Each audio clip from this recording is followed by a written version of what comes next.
ప్రతిరోజు ఫోన్లో చూస్తున్న ఏఐ, గేమింగ్, చాట్ జీపీటీ వీటి వెనక ఉన్న బ్రెయిన్ ఎవరితో తెలుసా? Largest AI chipset producer. ఒక్కో గ్రాఫిక్ కార్డ్ లక్షల్లో, ఒక్కో ఏఐ చిప్సెట్ ప్రపంచాన్నే మార్చేస్తుంది.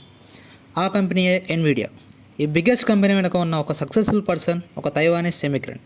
9 ఏళ్ల వయసులో అమెరికాకి వచ్చి అక్కడున్న రెస్టారెంట్లో టేబుల్స్, డిషెస్ క్లీన్ చేసిన కుర్రాడు. From dish washer to a billionaire. And ఈరోజు అతని world's number 1 chip company CEO and cofounder Jensen Huang. అతని నెట్వర్త్ $100 బిలియన్ పైగానే. అసలు ఎలా ఒక డిష్ వాషర్ ఎంత పెద్ద కంపెనీని బిల్డ్ చేశాడు, ఎలా నెంబర్ 1 ప్రొడ్యూసర్ అయ్యాడని ఈరోజు మనం తెలుసుకుందాం. స్కిప్ చేయకుండా లాస్ట్ వరకు చూడండి. మా కంటెంట్ మీకు నచ్చితే మరిన్ని కంటెంట్స్ కోసం లైక్ అండ్ సబ్స్క్రైబ్ చేసుకోండి. లేట్ చేయకుండా వీడియోలోకి వెళ్ళిపోదాం. జెన్సన్ హువాంగ్ 1963లో తైవాన్లో పుట్టాడు. కాకపోతే ఫ్యామిలీ ప్రాబ్లమ్స్ వల్ల జెన్సన్ 9 ఏళ్ల వయసులోనే అమెరికాకి ఫ్యామిలీతో పాటు వెళ్లాల్సి వచ్చింది. కానీ అమెరికాలో బ్రతకడం అంత ఈజీ కాదు. జెన్సన్కి ఇంగ్లీష్ రాదు. అక్కడ స్కూల్ కొత్త, క్లాస్మేట్స్ అందరూ కలిసి ఇతన్ని ఏడిపించేవారు. అందులో చిన్నప్పటి నుండి ఎలాంటి సిచ్యువేషన్స్లో అయినా సర్వైవ్ అవ్వగలిగేలా ఒక టఫ్ స్కిన్ని డెవలప్ చేసుకున్నాడు. ఆయన చెప్పిన ఒక గొప్ప మాట, అడ్వర్సిటీ బిల్డ్స్ క్యారెక్టర్. ఆ తర్వాత పేరెంట్స్తో పాటు కెంటకీలో ఒక రిఫార్మ్ స్కూల్లో జాయిన్ అయ్యాడు. అదే ట్రబుల్ కిడ్స్ కోసం. ఇమాజిన్, ఒక 9 ఏళ్ల కుర్రాడు స్కూల్ తర్వాత వెళ్ళి బాత్రూమ్స్ క్లీన్ చేయడం, మళ్ళీ వెళ్ళి చదువుకోవడం. ఆయన అక్కడ నేర్చుకున్న ఫస్ట్ లెసన్ ఏంటంటే నో వర్క్ ఈ స్మాల్. ఇలా అనుకునే మైండ్ సెటే అతన్ని ఈరోజు ఒక గొప్ప స్థాయిలో నిలబెట్టింది. జెన్సన్ టీనేజ్లో డెనిస్ రెస్టారెంట్లో వెయిటర్గా, డిష్ వాషర్గా పనిచేశాడు.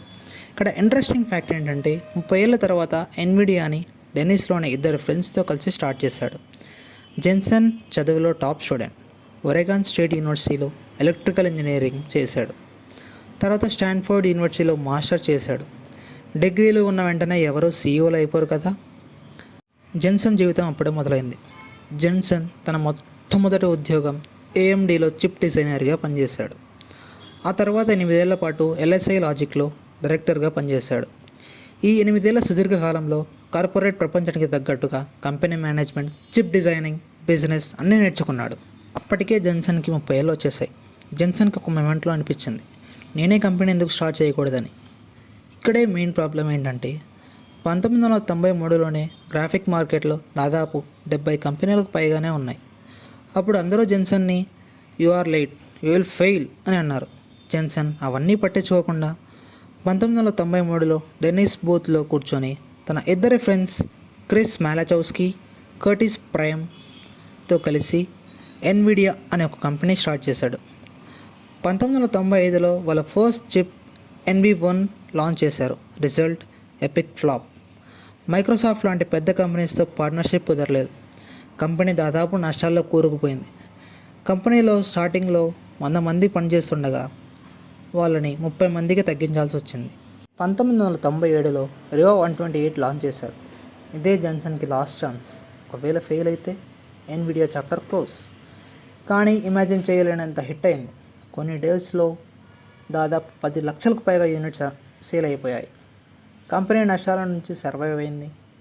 2001లో .com క్రాష్ వల్ల స్టాక్ 90% పడిపోయింది. ఇన్వెస్టర్స్కి నమ్మకం పోయింది. కానీ జెన్సన్ తన టీంని హోల్డ్ చేశాడు. We're going to build the future అని మోటివేట్ చేశాడు.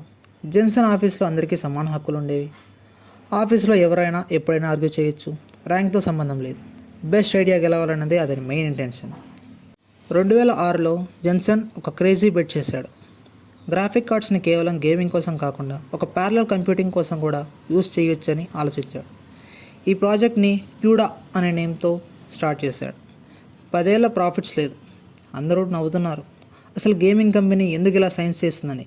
కానీ 2016లో ఓపెన్ ఏఐకి ఫస్ట్ AI సూపర్ కంప్యూటింగ్ని గిఫ్ట్గా ఇచ్చాడు. తర్వాత 2022లో చాట్ జీపీటీ వచ్చింది. సడన్లీ వరల్డ్కి అర్థమైంది AI అంటే ఎన్విడియా చిప్స్ కావాలని. 2023-24లో Nvidia world's most valuable chip company అయింది. మార్కెట్ క్యాపిటల్ $3 ట్రిలియన్ క్రాస్ అయింది. జెన్సన్ నెట్వర్త్ $100 బిలియన్ పైగానే. డేటా సెంటర్ రెవెన్యూ గేమింగ్ని కూడా బీట్ చేసింది.